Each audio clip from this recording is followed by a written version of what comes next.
Michael Trudell, please. Hey, Anthony, good to go? Ready to go? Yep. Anthony, we saw what looked like an ankle tweak early in the game, and then you stayed in for another 5 minutes. So we got the diagnosis as back spasms. Just wondered if you could take us through what happened and how you feel now. Yeah, the ankle was fine. Tweaked it, but it wasn't bothering me. The back locked up pretty bad, so that's it. Couldn't really move. Feels a little better now, and see how it is tomorrow. So test it out when you wake up and you kind of determine your status for the Portland game tomorrow? Yeah, I mean, I should be good to go tomorrow based on how it's feeling now. But yeah, I mean, still wake up and test it out. But my plan is to go tomorrow. Anthony, probably tough to take too much from this game considering you left. Obviously, no LeBron, no Dennis, no THT. Where would you put the state of the team right now as you guys are still fighting through all these injuries at this point of the season? Been worked on, so I didn't really see much of the second half. But I think, I know the spirit in the locker room is still high. I mean, guys came in after the game and said, put it behind us. We got enough of the ball.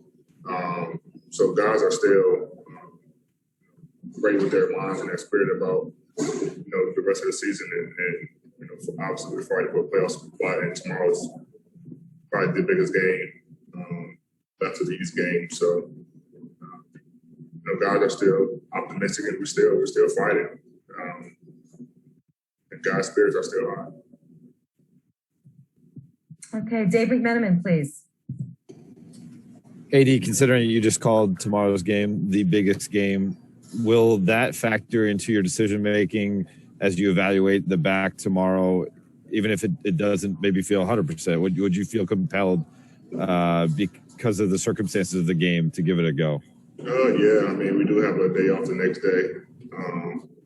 So I'm still to get work done there, but that's for sure, I think.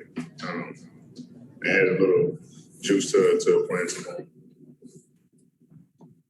Okay, Dan Woike, please. Yeah, on the play that at the very beginning when you it seemed like you kind of like hit the scorer's table. Is that what happened on that play? And like your foot kind of went out from underneath you? And then was there a play or anything that kind of caused the back to lock up? Yeah, I mean, I think I said it before the game too. I said that the scorer's table looked like it was really close to the court, and then I ended up stepping on the scorer's table and kind of tweaked the ankle a little bit, but the ankle is fine. I have no problem. The ankle kind of caught it before it turned all the way. I know it kind of looked bad, but it's fine. And there was no certain play. During the timeouts, the first time out, the second time out, I kind of just, felt it, locking up more and more and more. And then eventually, when I came out, I think around the 3-minute mark in the first quarter, got to the point where it was pretty tough. So, like I said, it feels better now. Got some work done and should be able to go tomorrow. Okay, Kyle Goon, please. Hey, D. This season has had so many moments where you guys have some kind of setback when it seems like you're getting your ducks in a row, and maybe this game is one of those with your back locking up. How do you keep all those setbacks from adding up in your mind and feeling like it's just insurmountable? Just keep fighting. I mean, we know when we're all healthy, the type of team that we have. We've seen it early in the year, and that's what we always revert back to. Like when we're 100% healthy, we're one of the, we are the top team in the league, and so we keep that in our minds. And so we know that we got a lot of things going on with some of our players, and guys know that. But we know when we get 100% healthy, Brian maybe has a week, Dennis 5-6 days left or something. But when we get everyone healthy, especially heading to the playoffs, we know the type of team that we are, and I think the league knows the type of team that we are. So, no matter if we got to play in a play-in game or we get 5th or 6th seed, we ready to compete against anybody.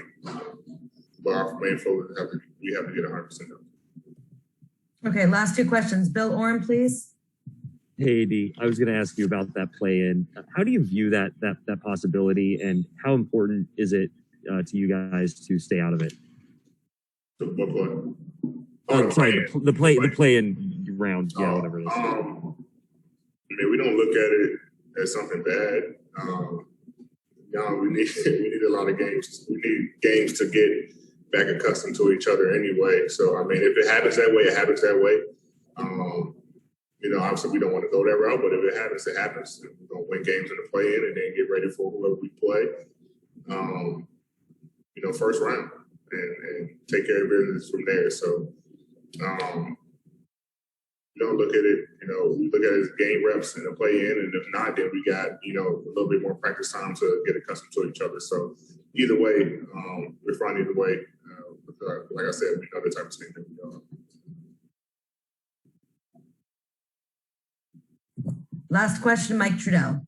Hey, Anthony, you, of course, weren't on the court for very long tonight, but just wondering, without LeBron, Schroeder, and THT, what do you think is it going to be a key tomorrow, given what the lineup is and kind of that lack of playmaking? How can you guys try to continue to get good shots? Our defense. I got to go back and look at the tape for tonight. Seeing that I missed most of the game and didn't really see some of it. But I think our defense, we defend and rebound, and we're going to get shots. And even if we're not making shots, we're still able to, defend and hold teams below their average. So we got to continue to defend, being that, that defensive team that is very tenacious and scrappy and play desperate like we did against Denver. And if we do that, starting tomorrow night, and for the rest of the next amount of games that we have, we'll find ourselves in a good position heading to the playoffs.